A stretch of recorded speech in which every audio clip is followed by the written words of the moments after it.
Hi everyone, welcome to SP chemistry classes. Previous videos में हमने bio inorganic से related syllabus, porphine क्या होता है, मैक्रोसाइक्लिक लिगेंड्स है, साथ ही पोरफायरिन एंड डिफरेंट टाइप्स के लिगेंड जो हमें इस सिस्टम में पढ़नी है, लाइक क्लोरीन रिंग जो होते हैं, कोरिंग रिंग होते हैं, उनकी बेसिक इन्फॉर्मेशन हमने प्रीवियस वीडियोस में देख लिया है, राइट। उसके बाद मैंने आपको बोला था कि हम लोग क्या करेंगे, इसको थोड़ा क्लासीफाई करके पढ़ेंगे। उसमें सबसे फर्स्ट टॉपिक क्या था, ऑक्सीजन ट्रांसपोर्ट सिस्टम।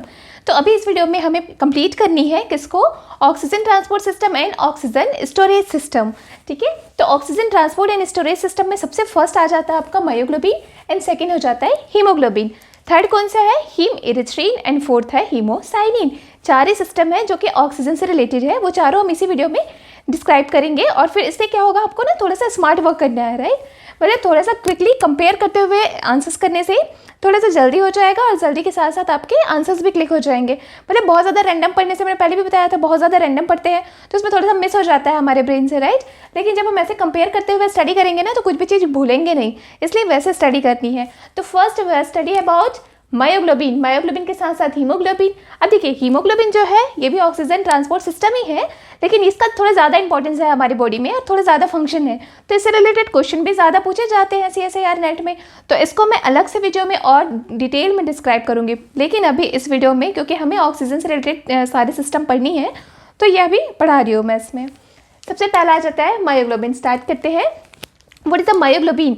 तो जो मायोग्लोबिन है वो एक ऑक्सीजन स्टोरेज सिस्टम है, ये हमारे मसल्स टिश्यूज में पाया जाता है, ठीक है। अगर मैं इनके मॉलिक्यूलर वेट की बात करूँ तो इनका मॉलिक्यूलर वेट होता है लगभग 16,700 यूनिट। ये एक मोनोमर है किसका, हीमोग्लोबिन का। हीमोग्लोबिन का मोनोमर है ये। एमिनो एसिड्स की बात करें तो इनमें 153 एमिनो एसिड जो है वो पाया जाता है। इसके साथ में अगर मैं देखूँ कि इसके स्ट्रक्चर क्या होता है, ठीक है, स्ट्रक्चर जो मैंने बनाया है वो एक्चुअल में हीमोग्लोबिन का भी है और मायोग्लोबिन का भी है। बेसिक यूनिट है ये, क्योंकि जो हीमोग्लोबिन आपको पढ़नी है तो हीमोग्लोबिन को भी थोड़ा सा बेसिक क्या क्या है इन्फॉर्मेशन उसका वो देख लो एक लाइन में। ये क्या है, ऑक्सीजन स्टोरेज सिस्टम है। ये क्या है, ऑक्सीजन को ट्रांसपोर्ट करने वाला सिस्टम है। ऑक्सीजन जो होता है ना उसको लंग से पूरी बॉडी तक लेके जाता है, पूरे टिश्यूज तक लेके जाता है, वो कौन है आपका, हीमोग्लोबिन। हीमोग्लोबिन प्रेजेंट कहाँ होता है, तो ऑब्वियस ब्लड में होता है। ब्लड के कहाँ पे, RBC सेल्स में ये प्रेजेंट होता है। मॉलिक्यूलर वेट की बात करें तो इससे बहुत ज़्यादा होता है ये, बिकॉज ये मैक्रोमोलिक्यूल है ना, आपको पता है ना। ये जो मायोग्लोबिन है उनकी टेट्रामर से बनता है ये, मतलब 4 मायोग्लोबिन जो है वो आपस में जब लिंक हो जाते हैं तो फॉर्मेशन होता है किसका, हीमोग्लोबिन का। तो इसलिए मॉलिक्यूलर वेट भी उससे बहुत ज़्यादा होगा। तो इसका जो मॉलिक्यूलर वेट है वो हो जाता है आपका 64,500 अप्रॉक्स। ये अप्रॉक्स डाटा है, राइट। फिर अगर बात करें मैं अमीनो एसिड की, तो जो हीमोग्लोबिन है उनमें आपको पता है एक क्या होता है, हीम ग्रुप होता है, दूसरा ग्लोबिन पार्ट होता है, राइट। ग्लोबिन प्रोटीन पार्ट होता है। तो एक्चुअली जो हीमोग्लोबिन है उनमें जो ग्लोबिन पार्ट्स होते हैं वो 2 टाइप्स के होते हैं। First is called alpha chain, second is called beta chain. मतलब अल्फा ग्लोबिन प्रोटीन होता है, साथ ही बीटा ग्लोबिन प्रोटीन होता है। तो दोनों में अमीनो एसिड्स की जो अमाउंट है वो भी अलग अलग ही होगा। तो जो हमारे पास अल्फा चैन होता है, ये अल्फा ग्लोबिन प्रोटीन होता है, उनमें 141 अप्रॉक्स अमीनो एसिड प्रेजेंट होता है। थोड़ा आगे पीछे हो सकता है, कभी कभी किसी बुक में ना 142 भी दिया रहता है, ठीक है। साथ ही इसकी बात कर लेते हैं, 2 बीटा चैन होगा इसके पास, ग्लोबिन प्रोटीन होगा, और उनमें कितने अमीनो एसिड होते हैं, तो 146 अमीनो एसिड उनमें प्रेजेंट होता है। इंपॉर्टेंट चीज़ ये है कि ये टेट्रामर है किसका, मायोग्लोबिन का। तो ये दोनों से रिलेटेड बेसिक इन्फॉर्मेशन हो गया, राइट। उसके बाद बात करते हैं थोड़ा सा स्ट्रक्चर की। अगर आप स्ट्रक्चर को देखते हो तो स्ट्रक्चर में ना क्या होता है, ये जो स्ट्रक्चर है वो बेसिक यूनिट है हीमोग्लोबिन का भी एंड मायोग्लोबिन का भी। फिर मैं बताऊंगी कि हीमोग्लोबिन कैसे फॉर्म होता है, वहाँ पे मैं स्ट्रक्चर ड्रॉ करके बताऊंगी आपको। पहले इनके स्ट्रक्चर को देखते हैं। जब बात करते हैं मायोग्लोबिन का, तो जैसे नाम से क्लियर हो रहा है ना, उसमें ग्लोबिन पार्ट है और हीम पार्ट तो होता ही है। और पहले भी मैंने बता दिया था कि जो पोरफायरिन रिंग होता है उसको कैसे हम स्ट्रक्चर को ड्रॉ करते हैं। उनमें 4 पायरोल रिंग होता है, और पोरफायरिन रिंग जो बनता है उसमें सेंट्रल मेटल एटम अगर आयरन डाल दो आप और उनमें डेरिवेटिव्स लगा दो तो वहीं से हमारे बन जाते हैं क्या, मायोग्लोबिन का स्ट्रक्चर। अब मायोग्लोबिन के स्ट्रक्चर बनाना कैसे है, तो इसके लिए सबसे पहले 4 पायरो रिंग ड्रॉ कीजिए, जैसे मैंने प्रीवियस वीडियोस में आपको सिखा दिया है ड्रॉ करना। एक बार उसे देख लेना, ठीक है। अगर आप बिल्कुल बेसिक से पढ़ना चाहते हो कि कैसे ड्रॉ होता है, इतना कॉम्प्लिकेटेड स्ट्रक्चर हम बनाएंगे कैसे, ऐसे ब्रेन में आ रहा हो, तो प्रीवियस वीडियो एक बार देखना, उसमें आपने सिखा दिया है इसको। इसमें 4 होते हैं वो पायरो रिंग होगा। ये 4 पायरो रिंग जो है उनमें मैंने क्या किया है, इनके CH3 ग्रुप को हटा के कुछ ग्रुप्स लगा दिए हैं, ठीक है। इसमें सबसे पहले आपने क्या करना है, 4 पायरो रिंग बनाया। 4 पायरो रिंग में सेंट्रल मेटल एटम किसको डाल देनी है, आयरन को। आयरन को ऑक्सीडेशन स्टेट क्या होगा, मायोग्लोबिन के केस में +2 ऑक्सीडेशन स्टेट में आयरन एटम इसमें रहता है। इसके साथ ही ये 4 कोऑर्डिनेटेड तो नाइट्रोजन से हो गया है, राइट। पायरो रिंग की नाइट्रोजन से कनेक्टेड है ये 4। अब इसकी कोऑर्डिनेशन नंबर तो होता है 6, तो एक जो कोऑर्डिनेशन नंबर होता है वो इमिडाजोल नाइट्रोजन से कनेक्टेड रहेगा, जो आगे जाके पेप्टाइड चेन बनाएगा, मतलब ग्लोबिन पार्ट्स होगा इसका, ठीक है। और एक साइड जो होता है जहाँ ऑक्सीजन को आके बाइंड होनी है, तो ये अभी डीऑक्सी मायोग्लोबिन का स्ट्रक्चर है, तो इसमें मैंने अभी वाटर लगा रखा है। बाद में जब ऑक्सीजन को ये स्टोर करेगा तो यहाँ पे वाटर को रिप्लेस करके ऑक्सीजन आ जाएगा, तो ये डीऑक्सी हीमोग्लोबिन का स्ट्रक्चर है। इसके साथ ही अगर मैं ग्रुप्स की बात करूँ तो आपने क्या कर देनी है, नंबरिंग करना है, राइट। 1 2 3 4 5 6 7 8 थोड़ा सा आपको एक मेमोराइज करने का ट्रिक है। तो आपने क्या करना है, 1 पोजीशन, ठीक है, 1 पोजीशन पे 3 पोजीशन पे लिख देती हूँ मैं यहाँ पे। आपने करना क्या है, ऐसे पहले तो पायरो रिंग बना दिया, पायरो रिंग बनाने के बाद 1 पोजीशन पे, 3 पोजीशन पे, नाउ 5 पोजीशन पे, 5th में, और साथ ही आपका 8 पोजीशन पे। इन पोजीशन पे आपको लगा देनी है क्या, CH3 ग्रुप को। इसके स्ट्रक्चर ड्रॉ करने में ऐसा सब्स्टिट्यूएंट लगाना है, वो बता रही हूँ। इन पोजीशन पे आपने क्या कर देनी है, CH3 ग्रुप को लगा देना है। उसके बाद बचा कौन कौन सा पोजीशन, तो 2 और 4। अब क्या करना है, 2 और 4 जो पोजीशन है उस पर लगा दो आप एथिलीन ग्रुप को, राइट। उसके बाद जो बच जाते हैं आपका कौन सा पोजीशन बच गया, 7 और 6 पोजीशन, राइट, 6 और 7 पोजीशन। तो 6 और 7 पोजीशन में आ जाएगा आपका प्रोपेनोइक एसिड। तो ऐसे ग्रुप को लगाने से हमारा जो स्ट्रक्चर है वो कंप्लीट हो जाता है। किसका स्ट्रक्चर, मायोग्लोबिन का स्ट्रक्चर। तो आपने क्या क्या देखा है इसके बारे में, थोड़ा सा क्विकली रिवीजन करो, ठीक है। मायोग्लोबिन जो होता है वो एक रेड कलर का पिगमेंट है, ये भी रेड कलर का होता है। तो रेड कलर का पिगमेंट है मायोग्लोबिन। ये होता क्या है, हमारा ऑक्सीजन स्टोरेज सिस्टम होता है। ये मसल्स एंड टिश्यूज में होता है और ऑक्सीजन को स्टोर करके रखता है। मॉलिक्यूलर वेट कितना होता है इसका, मॉलिक्यूलर वेट अप्रॉक्स होता है इसका 16,500 यूनिट। साथ ही आपने अभी देख लिया कि ये एक मोनोमर होता है किसका, हीमोग्लोबिन का। अब एक क्वेश्चन और बनता है कि कितना ऑक्सीजन को ये स्टोर कर सकता है, तो 1 यूनिट मायोग्लोबिन जो है वो 1 ऑक्सीजन को ही स्टोर करेगा।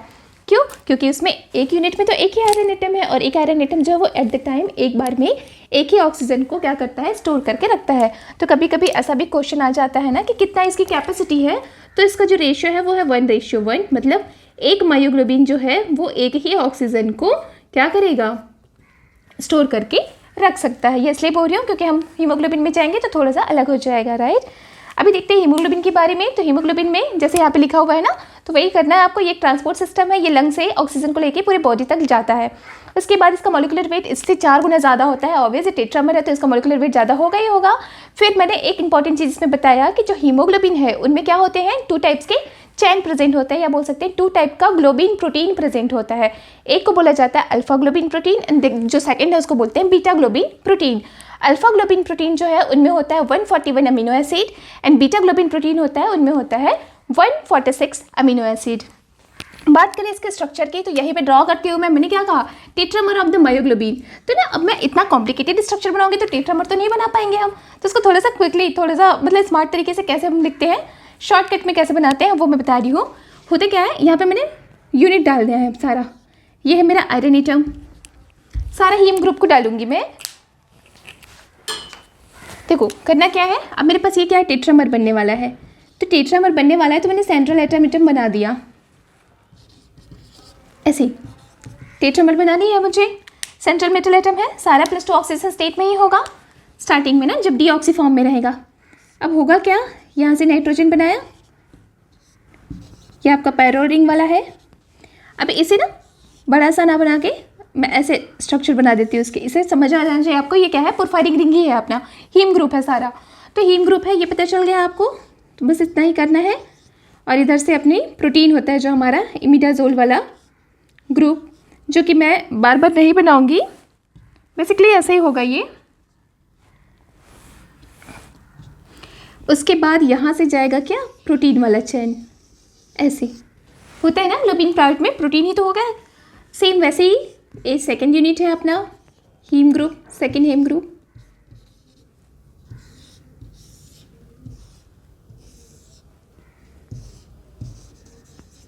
अभी जो बना रही हूँ डीऑक्सी हीमोग्लोबिन है, आपने समझ जानी है ना। यहाँ पे ये ग्रुप है और इसे से लेके अपना चैन बनेगा ऐसे।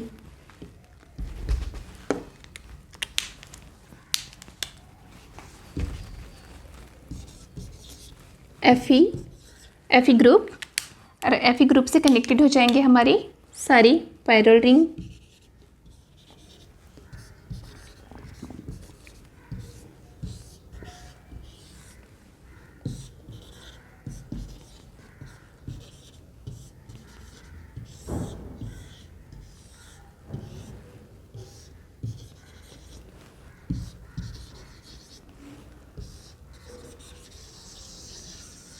ये आपका एमिडोजोल से होता हुआ प्रोटीन का चेन।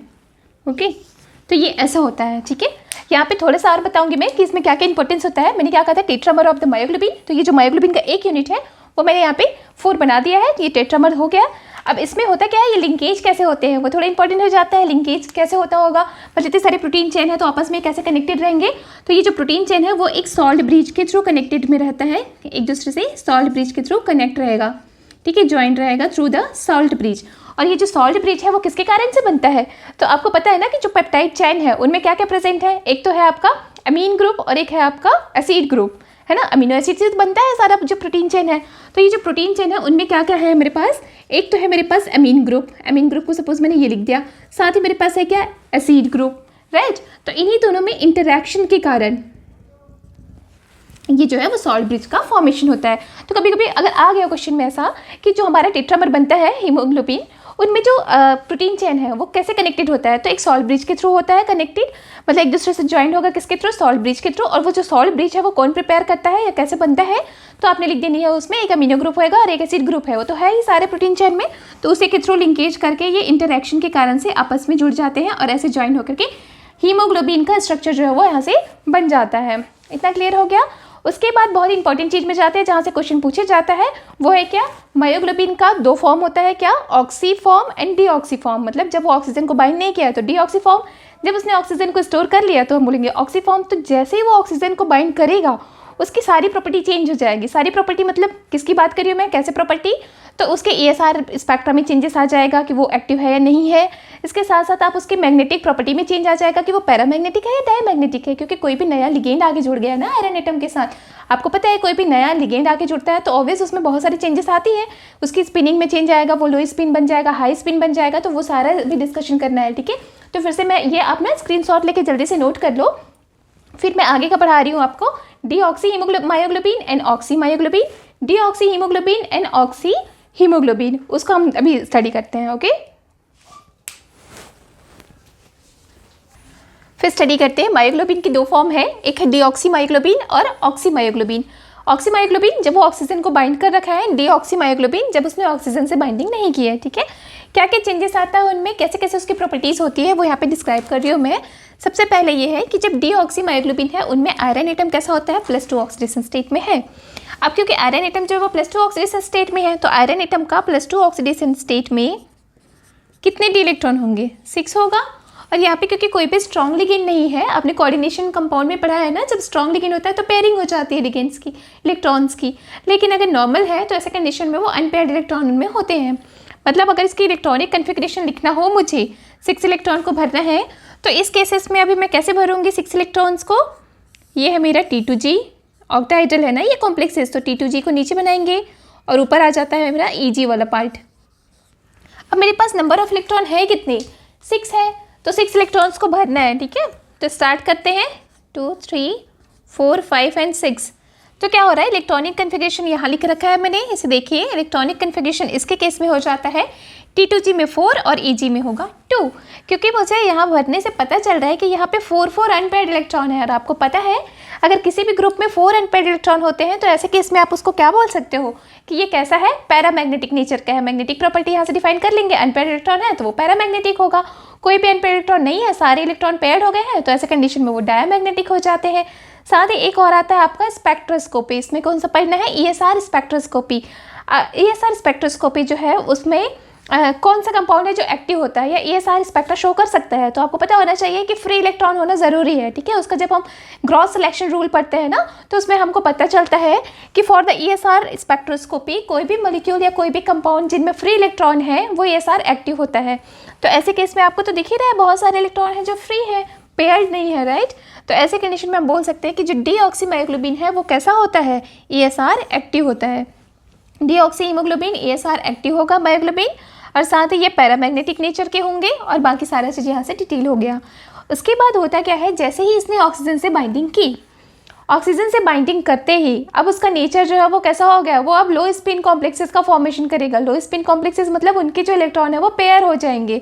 यहाँ पे ये कैसा कॉम्प्लेक्सेस था, हाई स्पिन कॉम्प्लेक्सेस था, अब बन जाता है क्या, लो स्पिन कॉम्प्लेक्सेस। अब आप देखो लो स्पिन कॉम्प्लेक्सेस है, अभी भी ऑक्सीडेशन स्टेट आयरन का क्या है, +2 ही है, +2 है, मतलब इलेक्ट्रॉन कितने हैं सिस्टम इसमें, D6 सिस्टम है, D6 सिस्टम है, पर अब लो स्पिन कॉम्प्लेक्सेस का फॉर्मेशन हो रहा है due to the strong ligand, oxygen आ गया ना अभी, तो अब क्योंकि लो स्पिन कॉम्प्लेक्सेस का फॉर्मेशन हो रहा है तो फिर मैं कैसे फील करूँगी, अब इलेक्ट्रॉन आएगा कैसे 1 2 3 4 5 6, राइट, मतलब आप सेम उसमें पहले एक एक इलेक्ट्रॉन डालना, मैंने जस्ट मिनट ना, आपने डालनी कैसी है, ये 1 2 3 4 5 एंड 6 सारे के सारे पेयर हो गए।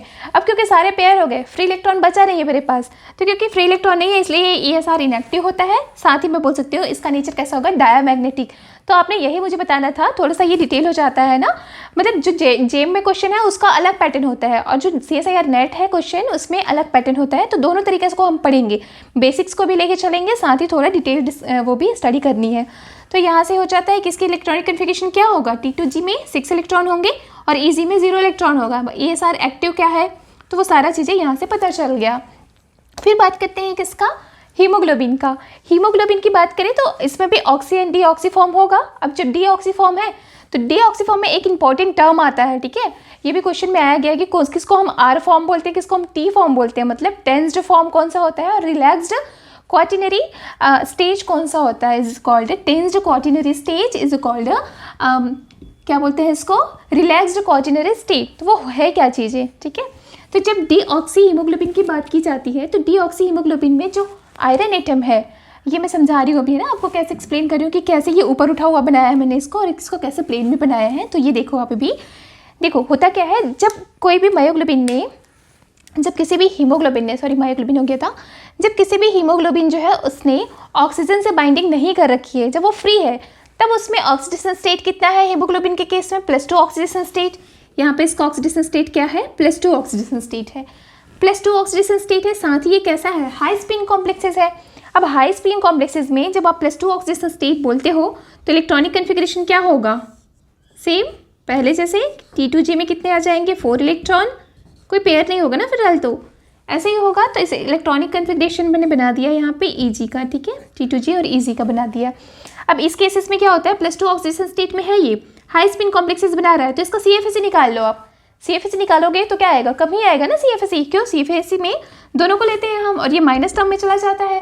तो ऐसे कंडीशन में यहाँ से जब आप कोऑर्डिनेशन केमिस्ट्री में मैंने पढ़ाया है CFSE निकालना, कैलकुलेट करना, तो आप वो वीडियो देखिए जाके, अगर नहीं पता है तो। वैसे ज़्यादातर आपको पता होता है CFSE निकालना।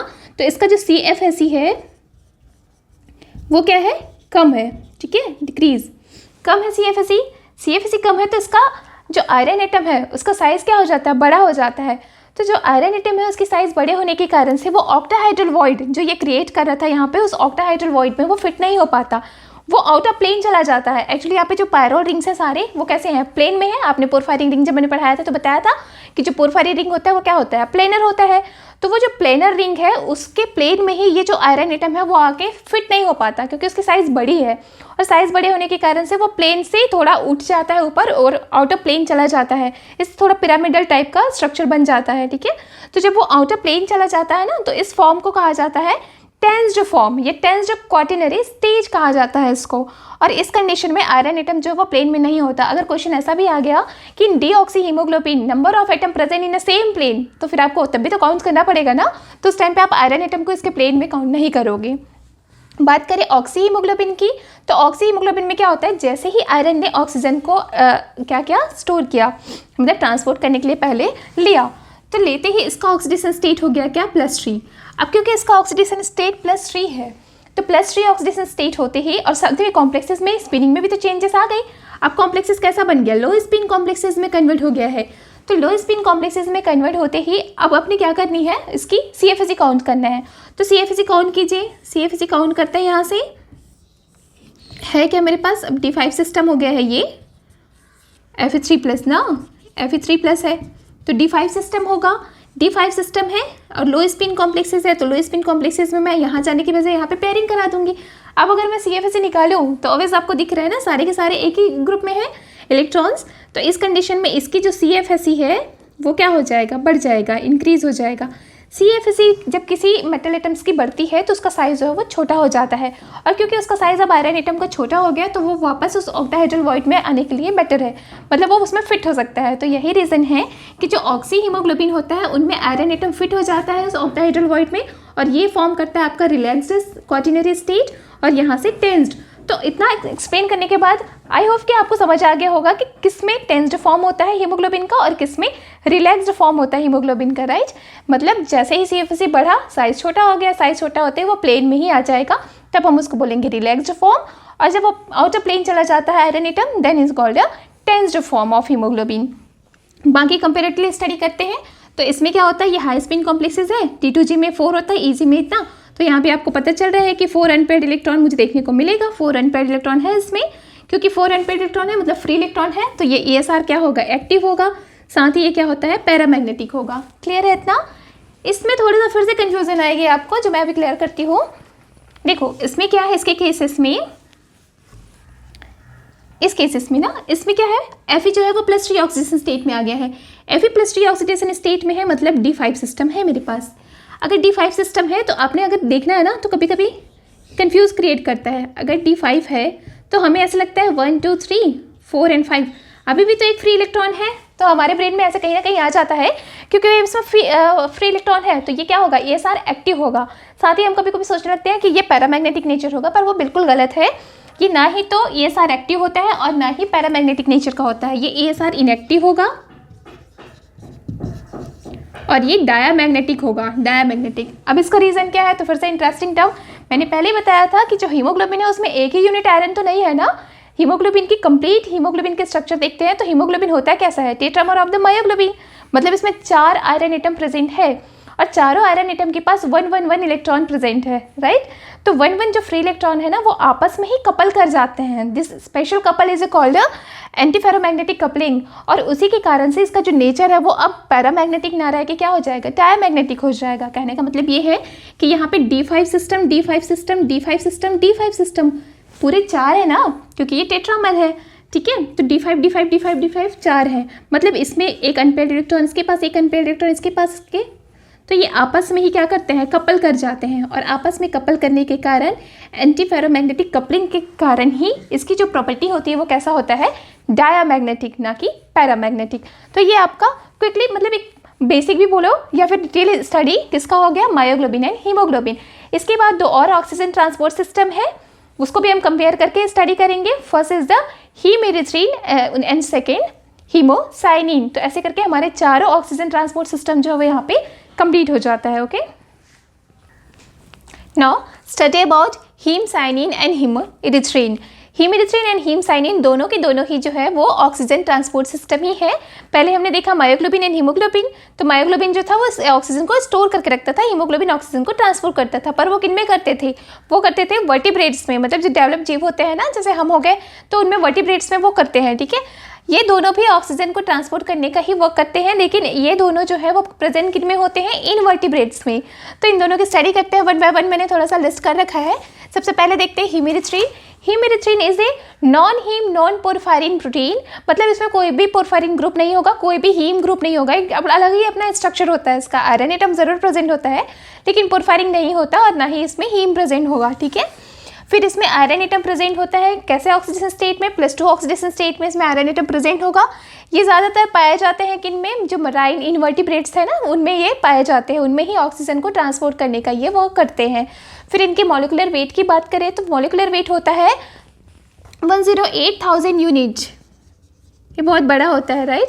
मतलब एक जो हीमेरिथ्रिन होता है ना, एक्चुअली एक हीमेरिथ्रिन, मैंने जो स्ट्रक्चर बना रखा है वो ये यूनिट स्ट्रक्चर है इनकी, लेकिन एक जो हीमेरिथ्रिन होता है वो 8 यूनिट्स को कंसिस्ट करता है, मतलब एक यूनिट से बनके एक हीमेरिथ्रिन का फॉर्मेशन होगा। साथ ही इनमें ऑक्सीजन की बाइंडिंग होती है, तो ऑक्सीजन किस तरीके से बाइंड होता है, एक्चुअली ऑक्सीजन की बाइंडिंग होने की भी तो वो अलग अलग है ना, सुपर ऑक्साइड फॉर्म में है कि पर ऑक्साइड फॉर्म में है, तो इनमें पर ऑक्साइड फॉर्म में ऑक्सीजन की बाइंडिंग होती है। अब फिर से जैसे पहले हमने प्रीवियस में सारा स्टडी किया था डिटेल, वैसे ही इनमें भी जो हीमेरिथ्रिन है वो 2 टाइप्स का होगा। पहले जब उसने ऑक्सीजन से बाइंड नहीं किया है तो डीऑक्सी हीमेरिथ्रिन एंड सेकेंड हो जाता है ऑक्सीहीमेरिथ्रिन। अब थोड़ा सा ना स्ट्रक्चर को देख लो कि स्ट्रक्चर कैसा होता है इसका। तो मैंने पहले ही बताया था कि 8 सब यूनिट से मिलकर के ये बनता है हीमेरिथ्रिन, लेकिन उसका जो सिंपल यूनिट है उसके स्ट्रक्चर में बता रही हूँ। तो एक यूनिट जो है उसमें 2 आयरन एटम प्रेजेंट होते हैं, 2 आयरन एटम प्रेजेंट होगा, साथ ही 5 हिस्टाडीन प्रोटीन होगा। ठीक है, तो 2 आयरन एटम मैंने लिख रखा है यहाँ पे, 5 हिस्टाडीन प्रोटीन को इसके साथ में अटैच कर देनी है। दोनों आयरन एटम जो है उनको एक OH ग्रुप के थ्रू और बाकी इधर glutamic acid and aspartic acid के थ्रू ये बाइंडेड होता है। तो ये है इसका बेसिक स्ट्रक्चर। यहाँ पे एक इन्फॉर्मेशन और हमको देखने को मिल रहा है कि एक आयरन एटम जो है उसका कोऑर्डिनेशन नंबर कितना है, टोटल 6 है, कंप्लीट 6 है, और एक जो वो है आयरन एटम उसका जो कोऑर्डिनेशन नंबर है वो कितना है, 5 है। अपना होता क्या है, ऑक्सीजन को आना है तो ऑक्सीजन किसके पास आएगा। ऑब्वियस आपको पता है कि अगर आयरन एटम ने अपने सारे कोऑर्डिनेशन नंबर कंप्लीट कर रखा है, मतलब वो सैचुरेटेड फॉर्म में हो गया है, तो ऐसे कंडीशन में तो इनकमिंग ग्रुप को जगह ही नहीं मिलेगा उसके पास आने के लिए, राइट। लेकिन अगर आयरन एटम के पास खाली जगह है, उसने अभी कंप्लीटली सैचुरेटेड अपना कोऑर्डिनेशन कंप्लीट नहीं किया है, वो अनसैचुरेटेड है अभी भी, उनमें एक खाली साइड है, तो वहाँ पे आके इजीली ऑक्सीजन एटम जो है वो बाइंड हो सकता है। तो यहाँ पे क्या होता है, जो oxygen atom incoming oxygen atom है, यहाँ से ना ऑक्सीजन एटम ही तो आएगा जब ऑक्सीहीमेरिथ्रिन बनेगा तब। तो जो आने वाला ऑक्सीजन एटम है वो इसी आयरन एटम से साथ आके अटैच होगा, क्योंकि इसके पास वीकेंड साइड है, इसके पास कोऑर्डिनेशन नंबर कितना है, 5 है। जैसे ही ऑक्सीजन एटम इसके पास आया और अटैच हुआ तो इसका जो ऑक्सीडेशन स्टेट है वो चेंज हो जाएगा। यहाँ पर आयरन एटम थे किसमें, +2 ऑक्सीडेशन स्टेट में, ये भी कितने थे, +2 ऑक्सीडेशन स्टेट में, पर यहाँ पे ऑक्सीजन की बाइंड होते ही ये चले जाते हैं +3 oxidation state and +3 oxidation state. यहाँ पे ऑक्सीजन की बाइंडिंग कुछ ऐसा होता है, यहाँ पे एक हाइड्रोजन बॉन्ड का फॉर्मेशन होगा, साथ ही ऑक्सीजन की बाइंडिंग कुछ ऐसे होता है। मतलब आप ये बोल सकते हो कि भले ही हीमेरिथ्रिन के एक यूनिट में 2 आयरन एटम है, लेकिन एक टाइम में एक ही ऑक्सीजन को ये क्या कर पा रहे हैं, स्टोर कर पा रहे हैं, राइट, क्योंकि एक ही आयरन एटम से ऑक्सीजन आकर के बाइंड हो रहा है। तो एक ये वर्ड भी याद रखना आप, क्योंकि उसमें अभी काम आएगा जब मैं इसको और एक्सप्लेन करूंगी ना कि कितना ऑक्सीजन को ये मॉलिक्यूल को ट्रांसपोर्ट करेगा, तो वहाँ पे मैं इसको एक्सप्लेन करूंगी। पहले थोड़ी सी आप प्रॉपर्टी देखते हैं, जैसे हमेशा से देखते हैं डीऑक्सीहीमेरिथ्रिन में क्या होगा और ऑक्सीहीमेरिथ्रिन में क्या होगा। डीऑक्सीहीमेरिथ्रिन की बात करो तो यहाँ पे आयरन कैसा है, iron present in A +2 oxidation state. अब क्योंकि आयरन +2 ऑक्सीडेशन स्टेट में है, मतलब ये सिस्टम क्या है, D6 सिस्टम है, और कॉम्प्लेक्स अभी कैसा है, हाई स्पिन कॉम्प्लेक्स है। इतना क्लियर है। अब क्योंकि ये हाई स्पिन कॉम्प्लेक्सेस है तो इसका इलेक्ट्रॉनिक कन्फिग्रेशन क्या हो जाएगा, T2G में हो जाएंगे 4 इलेक्ट्रॉन और EG में आ जाएंगे कितने, 2 इलेक्ट्रॉन। ऐसे केसेस में क्या होगा, ये ESR, ये ESR एक्टिव होना चाहिए या इनएक्टिव होना चाहिए। अब आप सोचिए, अब फिर से वही प्रॉब्लम्स आ रहा है, कैसे, यहाँ पे है तो D6 सिस्टम, लेकिन क्योंकि 2 आयरन है तो 2 आयरन अगर एक ही साथ है तो दोनों आयरन में फिर से आपस में जो इलेक्ट्रॉन है ना उनकी कपलिंग हो जाती है, और कपलिंग होने के कारण अब ये ESR एक्टिव नहीं रहेगा। ये बिल्कुल पॉइंट आउट कीजिए, ये यहाँ से इंपॉर्टेंट हो जाता है, ब्रेन में हमेशा से आते रहता है नहीं तो कि डीऑक्सी वाले जो भी ग्रुप है वो सारे ESR एक्टिव है, ऐसा बिल्कुल नहीं है, क्योंकि यहाँ पे 2 आयरन एटम है और दोनों आयरन एटम के जो इलेक्ट्रॉन है वो क्या कर जाएंगे, आपस में फिर से कपल कर जाएंगे। ठीक है, एंटी फेरोमैग्नेटिक कपलिंग जो मैंने पहले बताया, बिल्कुल वो कपल कर जाएंगे, और कपल करने के कारण ये ESR इनएक्टिव हो जाता है due to anti ferromagnetic coupling. साथ ही ESR इनएक्टिव होगा और इसका नेचर कैसा होगा, डाया मैग्नेटिक नेचर। अगर मैं बात करूं कि कितने ऑक्सीजन मॉलिक्यूल को ये ट्रांसपोर्ट करेगा, तो आप खुद सोच के देखो, मैंने पहले क्या कहा कि एक हीमेरिथ्रिन जो है वो 8 यूनिट से मिलकर बना है, एक ये 8 यूनिट से मिलकर बना है, तो नंबर ऑफ आयरन एटम कितने प्रेजेंट हो गए एक हीमेरिथ्रिन में, 16 आयरन एटम प्रेजेंट तो होगा। लेकिन अगर मैं बोलूँ कि कितने ऑक्सीजन मॉलिक्यूल को ये ट्रांसपोर्ट कर सकता है, तो आपने क्या बोलनी है, 8 मॉलिक्यूल को ही ये ट्रांसपोर्ट करेगा। क्यों, क्योंकि ऑक्सीजन दोनों आयरन के साथ तो बाइंड नहीं हो रहा था ना, एक बार में एक ही ऑक्सीजन बाइंड हो रहा था। यही रीज़न है कि यहाँ पे इसका अगर मैं रेशियो लिखूँ तो यहाँ पे आ जाएगा कि 1 हीमेरिथ्रिन जो है वो 8 मॉलिक्यूल ऑक्सीजन जो है उसको क्या करता है, ट्रांसपोर्ट करने का वर्क कर सकता है। तो ये हीमेरिथ्रिन का कंप्लीट हो गया। अब बात करते हैं किसका, हीमसाइनिन का। अभी तक हमने जितना भी ऑक्सीजन ट्रांसपोर्ट सिस्टम देखा उन सब में सेंट्रल मेटल एटम कौन थे, आयरन था, लेकिन हीमसाइनिन जो होता है उसमें सेंट्रल मेटल एटम होता है आपका कॉपर है, जो कि +1 ऑक्सीडेशन स्टेटमेंट में प्रेजेंट होते हैं। ये भी एक नॉन पोरफायरिन प्रोटीन ही है जो ऑक्सीजन ट्रांसपोर्ट का काम करते हैं।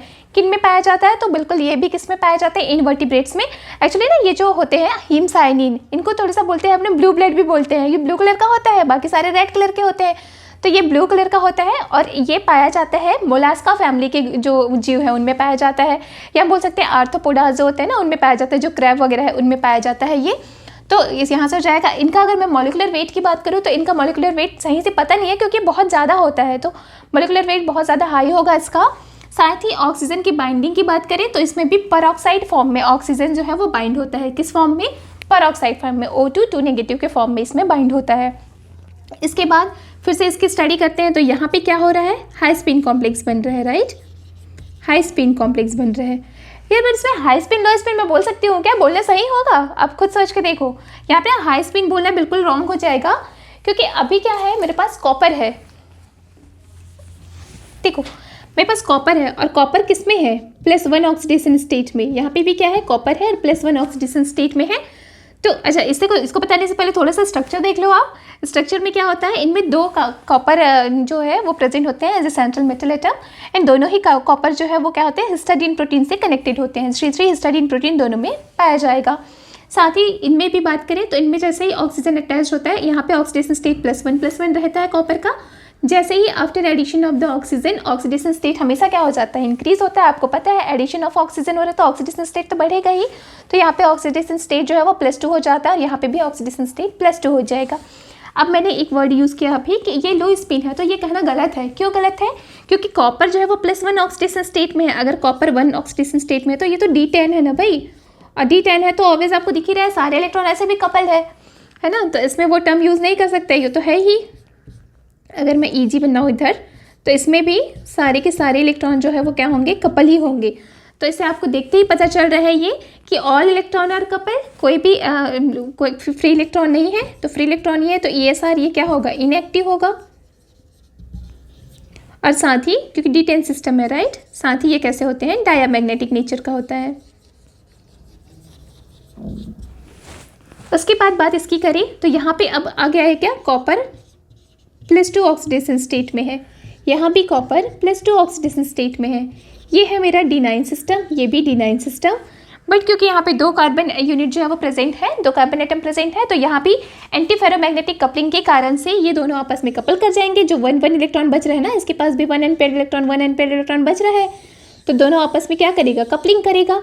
और कपलिंग करने के कारण ये भी क्या होते हैं, ESR इनएक्टिव होगा। और साथ ही आप बोल सकते हो कि ये कैसा प्रॉपर्टी शो करता है,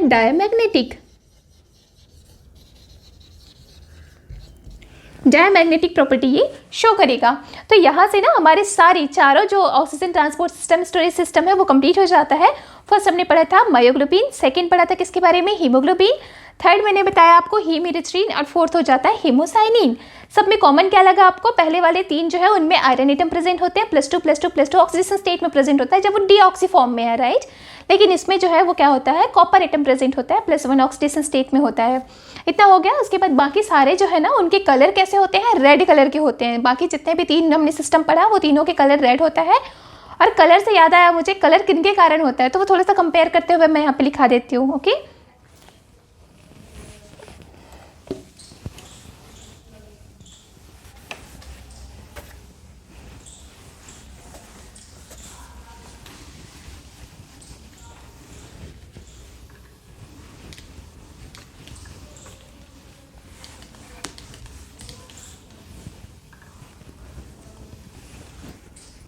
बात अगर कलर की करें तो कलर्स के लिए मैं क्या करती हूँ, पहले तो चारों को लिख देती हूँ कि क्या क्या सिस्टम हमने पढ़ा ऑक्सीजन ट्रांसपोर्ट सिस्टम में। सबसे पहले हमने पढ़ा था क्या, मायोग्लोबिन, फिर हमने पढ़ लिया था हीमोग्लोबिन, फिर हीमेरिथ्रिन,